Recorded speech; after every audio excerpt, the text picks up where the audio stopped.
We're taking some time and looking at some of the statements of Jesus that make you go, did he really mean that? Did he really mean what he said? Did you hear what you said, Jesus? That's pretty outrageous. And I'm trying to do this sort of good news, bad news weeks. I laid it all out initially, and I was looking at it. I'm going, some of these are things like last week, if your hand causes you to sin, what do? That's pretty extreme. I put that in the bad news category. There's some of them about how you're loved. I put those in the good news. It's all good news, because the good news is that God is here in the middle of this. He's more important than any sin we may be caught up in. That's why we'd go to the point of cutting it off. But this week, you came on a good week. It's Good News Sunday. So welcome to Good News Sunday. Jesus' statements, he made several of them. One of them he made that really stands out is when he taught on forgiveness. And there are a couple of places in the New Testament where he taught on forgiveness. One is, he said you should forgive your brother 7 times 70. So 491 times, that's it. 490, you're okay. No, he meant infinite number. Another time, it's in Luke 17, he's teaching the disciples, and he says you need to forgive them if they come to you and say, forgive me, even up to 7 times a day. I don't know about you, but I'd get tired of this. When somebody does something wrong and really wrongs me and they come up and go, forgive me, I don't have a problem. When they do it a second time, we're starting to get a problem. If they did it 7 times the same day, Jesus, you're saying, forgive them? The disciples did what you and I would do at that point, and they cried out something to Jesus that's in our passage, Lord, increase our faith. If this is what it means to follow you, you've got to increase our faith, because I can't do it. 7 times a day? 7 times a day. And that's, of course, a metaphor. He means period. Period. And so that's one of, Jesus' outrageous statements, forgive 7 times a day, but he makes a more outrageous statement. That's one we're going to be focusing on today in reply to his disciples. He says, if you have faith as small as a mustard seed, you can say to this mulberry tree, be uprooted and planted in the sea, and it will obey you. Now that's a pretty remarkable statement. I don't know, as I look at this, I try to figure things out, and not being a cook and not knowing why you'd use mustard seed as a cook anyway, I went and I bought some. And then you ever seen mustard seed? This stuff is like, it's pretty tiny. And being somewhat of an engineer in the past, I look and I go, it's 0.039 to 0.07 inches in diameter. And so I did some rough calculations, and if you had a 10 by 10 room, it'd be 275,000 mustard seeds would fill it. That's a lot. If you had faith as small as a mustard seed, you could say to a mulberry tree, be planted in the sea, and it would do it. And he's answering his disciples, and he's talking to them something about the nature of faith. And that's what I want to dig into today, because it's important for us to understand what faith is. You hear the term batted around different ways, and it has a bunch of different meanings. Let's look at what the Bible talks about when it talks about faith. One of the ways the Bible talks about faith is it talks about it in terms of being the faith, like the gospel, the heart of what we believe. It's an objective sort of standard of things that we believe. It's a collection of beliefs of what we believe that we would call the Christian faith.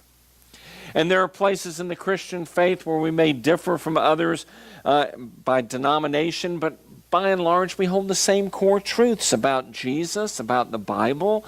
These things are there, the essentials are there, the core faith is there. That's not what Jesus is talking about with this.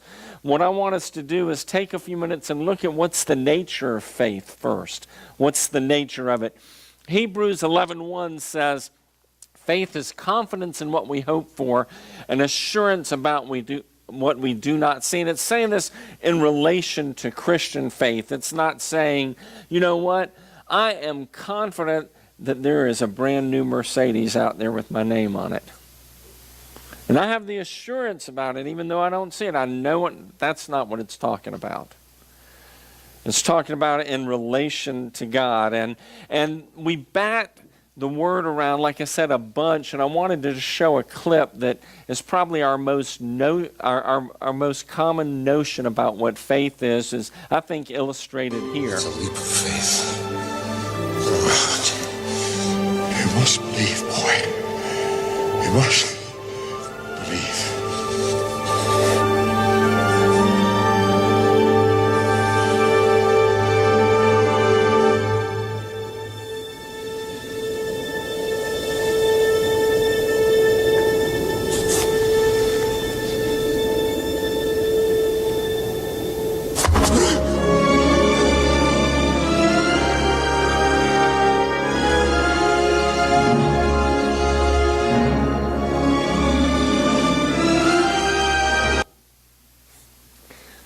We're not watching the rest of the movie. That was enough, okay?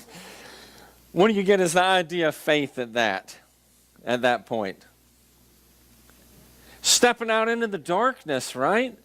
That's what you're doing. He had no clue what was up. He just goes, well, I'm supposed to believe. He stepped out into emptiness and darkness, and you were as surprised as I was. You knew he wasn't going to die. But it's like, oh, cool. Had no clue. Great special effects. If only life was that way, huh? It's not.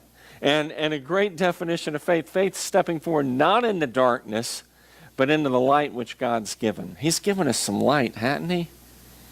And so many times we worry about the darkness we don't see, and God's saying, take the next step in the light. Take the next step that you see. Take it. And sometimes it takes a lot of faith to do that. It does. Faith isn't this just blind whatever, and I believe it, so it must be true. That's not the nature of faith. Faith is stepping forward into what God has for us, and it's the nature of our life here. Man, I would love to live by sight. I would love to live by it. I'd love to know what's happening next. And right now we can see the physical world, and you can feel the effects somewhat of the emotional realm. And the spiritual world seems sort of hidden and things are going on. I wish the veil was up and we could see. Because sometimes there are things that have happened to me in my life that I would term as bad, and God promises that they're for my good. And it can't be in the physical realm. Sometimes it's not in the emotional realm. It must be in the spiritual realm, right? And so you're looking at, boy, I wish I could see it. But the Bible tells us we don't live that way. We live by faith, not by sight. And there are certain things in this life we will not see.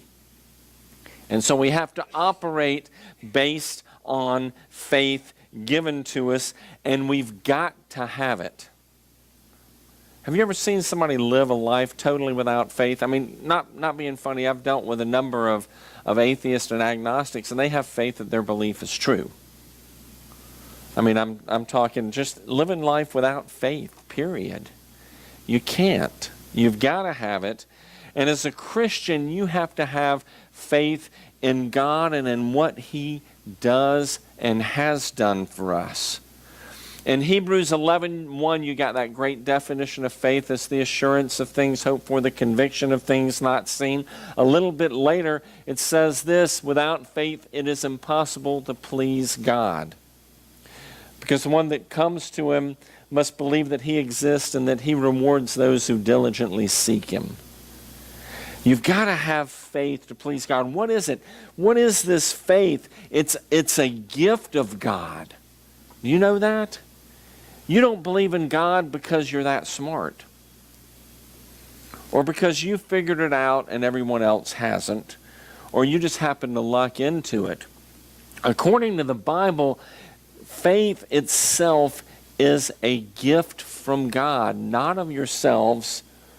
It's the gift of God. You've been saved by it.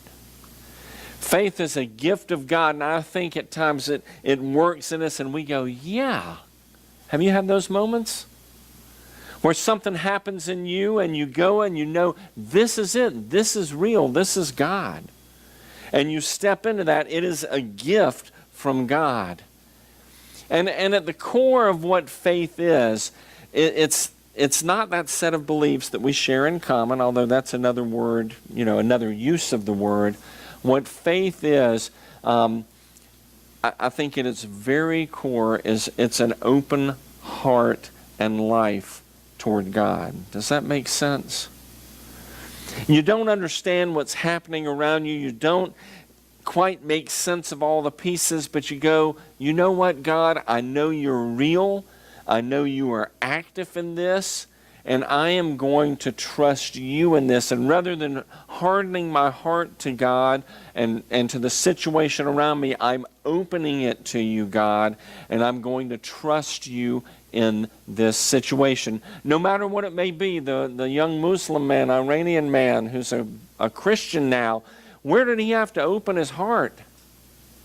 When his dad said, basically, you're dead to me, he had to have the kind of faith that God was his Father, and I love that remark. His Heavenly Father takes precedence over the others. He had to open it up to that, and there's a devotional writer, F.B. Meyer, he says that it's an open heart towards him, and through the channel of faith, Christ lives in and through us. Through that channel of faith, Christ lives in and through you. Faith is essential. It's not something that you can measure, you can weigh, and you can quantify. That's the point Jesus was making with mustard seed faith. The disciples were looking at it and going, man, I think I probably have 5 pounds of faith. I need 50 if I'm going to do that. God, give me some more faith.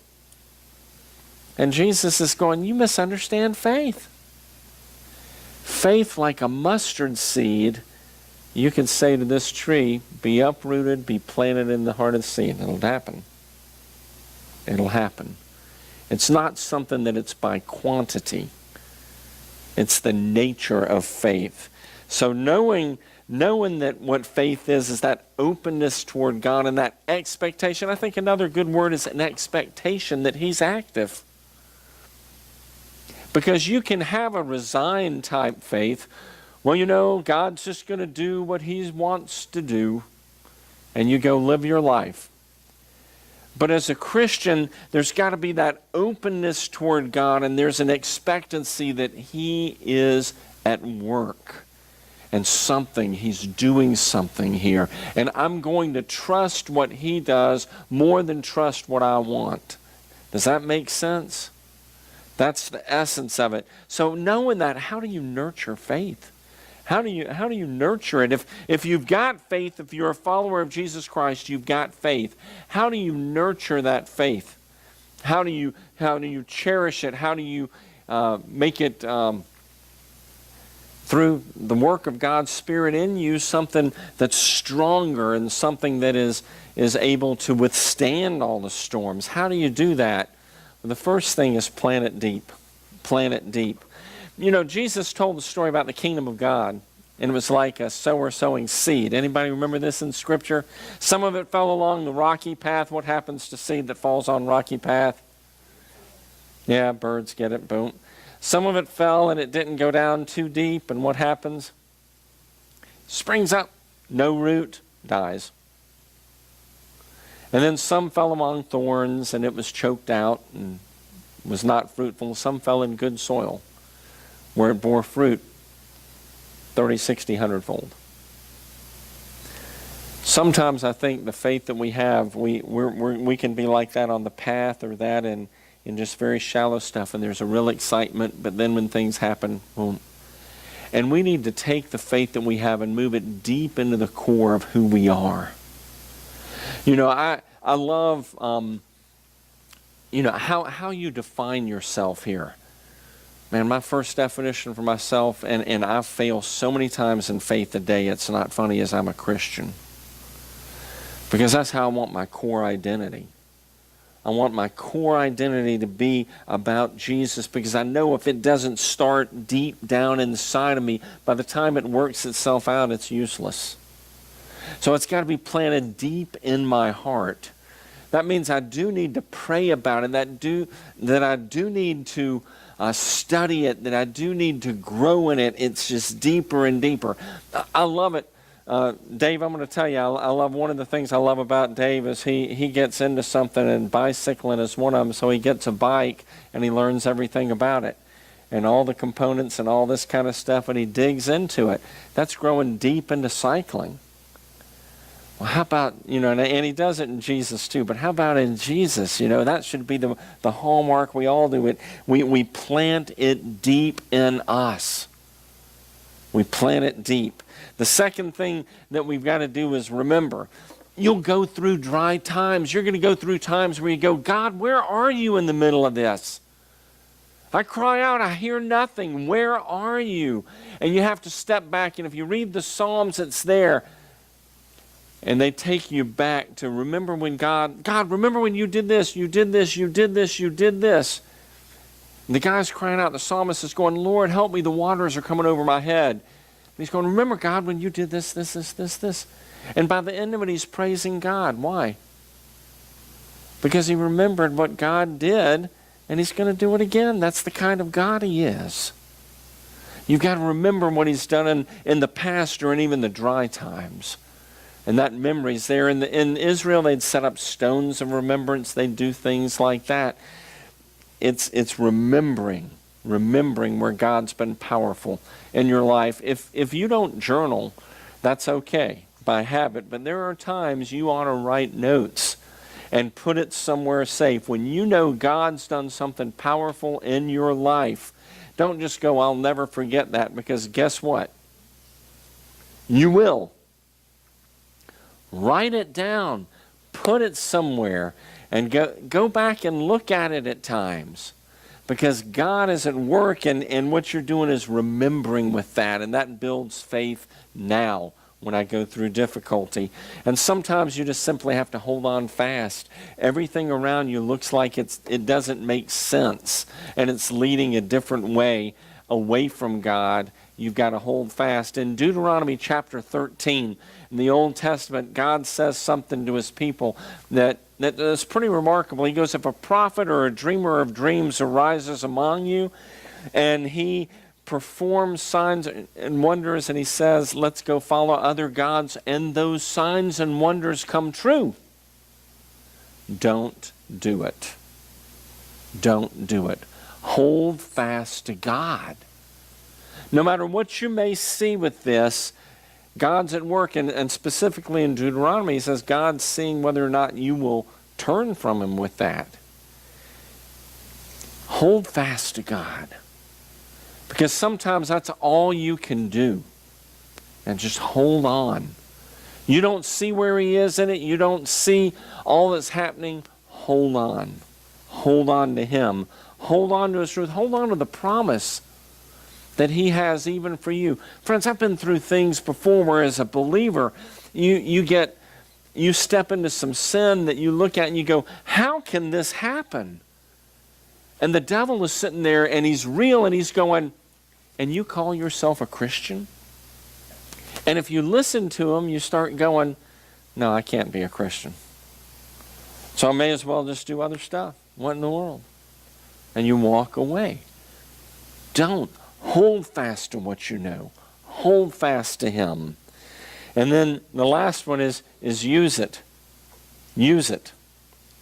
Around the gym, they say use it or you'll lose it, right? Okay, muscle. That works with faith. James chapter 2:26, faith without works is dead. It's not dying. It's not dormant. He says it's dead. It's dead. Now, you don't create faith by doing works. That doesn't happen. It's a gift from God. But what happens is, as you have faith in God, you do the works. You do the works.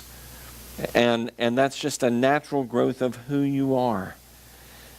And really what I wanted to close with is looking at the power of faith. The power of faith. Jesus laid out the power of mustard seed size faith. and mustard seed sized faith, and you may think your faith is small, I would bet you there's not one of you who says that your faith is 0.055 inches in diameter. Most of you would go, well, my faith, that's just not what it should be, but, it's like this. The way I look at it and go, that's an inch. That's 20 times the size of a mustard seed. There's faith there. The faith that you have that's the size of a mustard seed can uproot a mulberry tree and plant it in the sea. Let me just drill down in that. A mulberry tree isn't always the tallest tree in the world. Cedars of Lebanon were huge, tall, but they didn't have a whole lot of root. A mulberry tree shoots out roots everywhere. I saw a diagram of one, and you see these branches going out like this, and the roots are more extensive. And so if you're going to pull up a mulberry tree, what does it take? It takes friends. No. Just like when you move, right? No, it takes work. It takes work to uproot it, and it's sometimes you just look at it and you go, I can't do it. And what Jesus is saying is that little bit of faith that you have in Him can do amazing things. You may be looking at your life and going, God, you know what? I know that you want me to beat this addiction to fill in the blank. It could be shopping. It could be drugs. It could be to being affirmed by others. It could be you fill in the blank. But I can't do it. And what Jesus says is, mulberry tree. I don't know how deep that habit is in your life. Maybe it's not a habit. Maybe it's things you've heard in your past where people have told you you're worthless. You'll never amount to anything. You'll never be any good. And those words sink deep in your life and in your heart. And Jesus is saying, you have faith like that mustard seed, you can say to that, be uprooted. And guess what? It is. Maybe it's a marriage. And the marriage just is falling apart and it can't work. And there's nothing anyone can do. And Jesus says, mustard seed. But you don't know the issues. Mustard seed. But you don't know what he said, what she said, what he did, what she did, where we've been, what's happened. Mustard seed. And it can be uprooted and planted in the ocean. Maybe it's pride. Pride. And it's got a hold in your heart so much that you don't even see it, but everybody around you does. What can kill pride like that? Mustard seed. Faith in Jesus can do it. That faith that's an open heart to Him, that lays your life bare and that goes to Him and honestly says, you know, God, I can't. But you can. You can, because according to the Scripture, 1 John 5:4, I don't even know if I have it up here. Everyone born of God overcomes the world. And we're not talking about the world physical. We're talking about the things that would take you away from God. This is the victory that has overcome the world. Even what? Our faith. And look at the way it's termed. This is the victory that what? He's talking about it like it's already happened. Because, friend, if you are a follower of Jesus, if you have mustard seed faith, feel like Billy, what's his name that used to sell it? Oh, well, stuff on. But if you have that kind of faith, you overcome the world. Friends, I don't know where you're struggling or where the enemy whispers in your ear that you're inadequate or that you're worthless or that you fall short, where other people may tell you that, where pride may have roots. I don't know where those issues are in you. But the thing that I do know is with a mustard seed faith, it's not about quantity. It's about the quality of an open heart to God that trusts Him. Faith and trust go like that. You'll overcome the world.